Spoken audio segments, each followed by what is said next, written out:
Welcome to The Explainer. We're going to talk about something that's supposed to be our escape, right? The thing we do to get away from work. But lately, has it started to feel a little too much like work? Yeah, I'm talking about our hobbies. So let's just dive right in. In this world that is just obsessed with productivity, with side hustles, do we even need hobbies anymore? What's the point? And this isn't just you or me feeling this way. You see this sentiment everywhere online. It's like it's tapping into this collective anxiety we all have.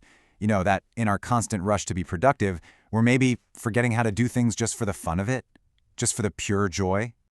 Okay, so let's break it down. What's the actual problem here? Well, it kind of feels like this perfect storm, doesn't it? You've got social pressure, you've got the rising costs of everything, and then there's this weird new expectation that even our fun should be productive.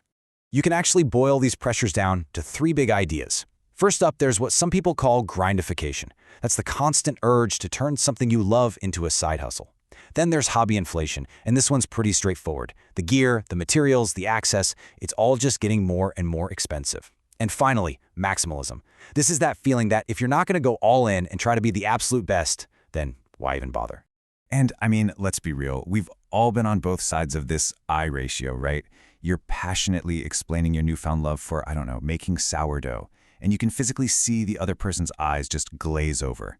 It's because hobby talk is so personal. And really, that's the whole point. It's for you. It's a form of self-cultivation. It's not supposed to be a performance for someone else. So all of this pressure, it leads to a pretty basic question, right? If our hobbies are starting to feel like work, then what even is a hobby anymore? We should probably try to get some clarity here, because the lines between work and rest and play, they've gotten really, really blurry. A look back at history actually gives us a pretty good rule of thumb.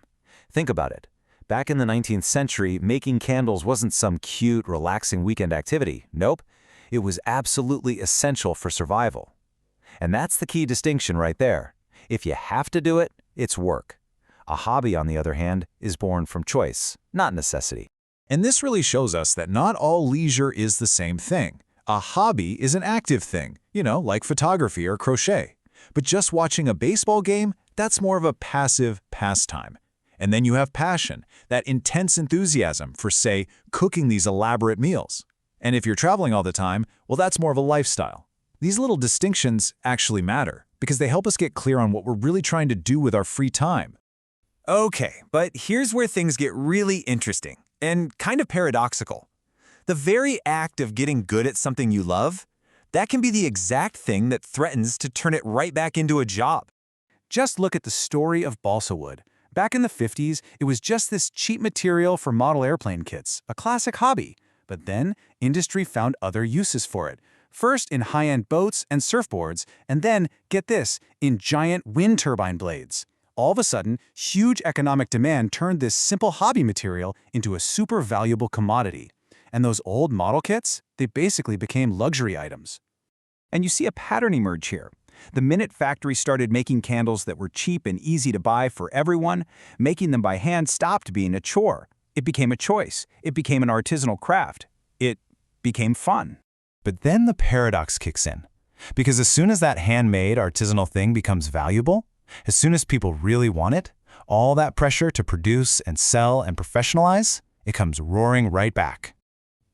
This is supposed to be the dream, isn't it? You take a craft you enjoy and turn it into a six-figure business.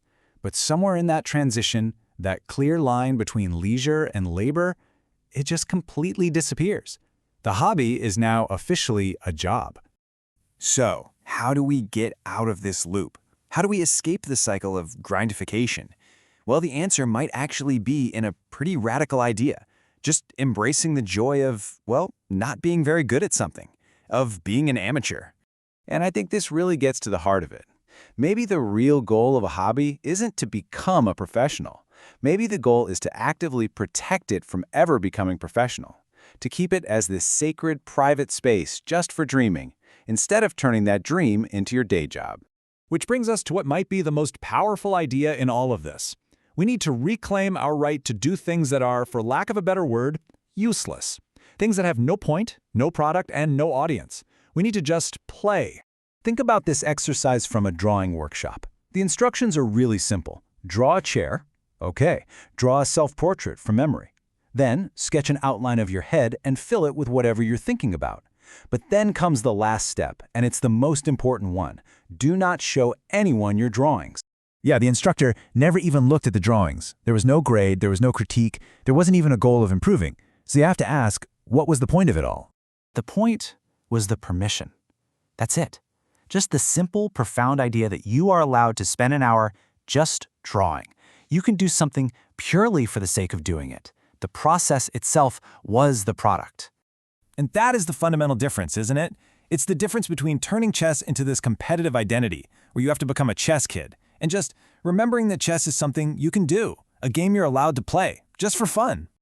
So let's end with this thought. In a world that is constantly pushing you around, demanding your time and your attention, what if the true value of a hobby has nothing to do with what you produce? What if its real value is the freedom it gives you to just get to know yourself? It's not about making something for someone else. It's about giving yourself permission to listen, to play, to figure out what you genuinely enjoy with absolutely no pressure. The value isn't the thing you make. It's the little pocket of freedom you make for yourself.